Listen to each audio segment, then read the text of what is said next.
25 October 2025 रोजी दुपारी 2:30 ते सायंकाळी 6च्या दरम्यान गोविंदश्री मंगल कार्यालय जुळे सोलापूर येथे बंद घरात कोणीही नसल्याचा फायदा घेऊन घराचे कुलूप तोडून घरातील सोन्याचे दागिने व रोख रक्कम चोरी झाल्याबाबत फिर्यादी गौतम मारुती गायकवाड यांनी दिलेल्या तक्रारीवरून विजापूर नाका पोलीस स्टेशन सोलापूर शहर येथे भारतीय न्याय संहिता कलम 331(3), 305(a) प्रमाणे गुन्हा दाखल आहे। तसेच 25 ऑक्टोबर रोजी दुपारी 3च्या सुमारास कोणार्क नगर जुळे सोलापूर येथे देखील बंद घराचे कुलूप तोडून सोन्याचे दागिने चोरी झाल्याबाबत विजापूर नाका पोलीस स्टेशन सोलापूर येथे भारतीय न्याय संहिता कलम 331(3), 331(4), 305(a) प्रमाणे गुन्हा दाखल आहे। सदर गुन्हे उघडकीस आणून मुद्देमाल हस्तगत करण्याबाबत एम राजकुमार पोलीस आयुक्त सोलापूर शहर,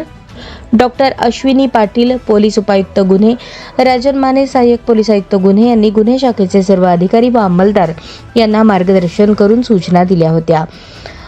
नमूद दिवसा घरफोडीच्या घटना घडल्याने नमूद दोन्ही घटनांचे गांभीर्य ओळखून वरिष्ठ पोलीस निरीक्षक अरविंद माने गुन्हे शाखा यांच्या मार्गदर्शनाखाली गुन्हे शाखेकडील सहाय्यक पोलीस निरीक्षक विजय पाटील व त्यांचे तपास पथक घटनास्थळी भेट दिली। सहाय्यक पोलीस निरीक्षक पाटील आणि तपास पथकाने सोलापूर शहरातील वेगवेगळ्या ठिकाणचे सीसीटीव्ही फुटेजची बारकाईने पाहणी करून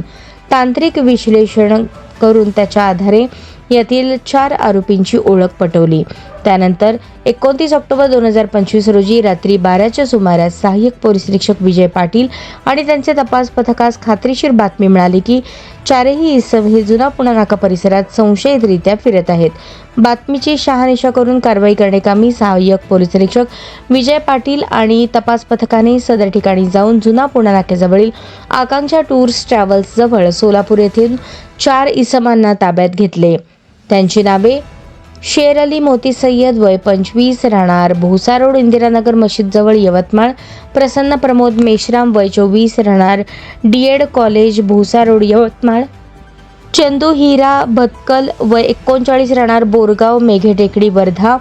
रोशन पुरुषोत्तम प्रधान वय 27 राहणार सुराणा लेआउट अंबिकानगर यवतमाळ असे सांगितले। नमूद इसमांची अंगझडती घेतली असता त्यांच्या ताब्यातून नमूद दोन्ही गुन्ह्यातील 10 ग्रॅम वजनाचे सोन्याचे दागिने, 15,000 रुपयाची रोख रक्कम असा एकूण 1,19,000 रुपये किमतीचा मुद्देमाल हस्तगत करण्यात आला। सदर आरोपींना गुन्ह्यात अटक करण्यात आली असून न्यायालयासमोर हजर केले असता न्यायालयाने आरोपींना पोलीस कोठडी सुनावली। सदर आरोपींबाबत अधिक तपास केला असता 4ही आरोपी हे सराईत गुन्हेगार असून त्यांच्याविरुद्ध यापूर्वी यवतमाळ, चंद्रपूर या जिल्ह्यात खून, चोरी, घरफोडी व दरोड्याचे गुन्हे दाखल आहेत। सदरची कामगिरी एम राजकुमार पोलीस आयुक्त सोलापूर शहर, डॉक्टर अश्विनी पाटील पोलीस उपायुक्त गुन्हे, राजन माने सहाय्यक पोलीस आयुक्त गुन्हे, अरविंद माने वरिष्ठ पोलीस निरीक्षक गुन्हे यांच्या मार्गदर्शनाखाली सहाय्यक पोलीस निरीक्षक विजय पाटील व पोलीस अंमलदार जावेद जमादार, महेश शिंदे, अनिल जाधव, धीरज सातपुते, आबाजी सावळे, विठ्ठल यलगमार, राजू मुदगल तसेच सायबर पोलीस ठाण्याकडील प्रकाश गायकवाड व मच्छिंद्र राठोड यांनी केली आहे।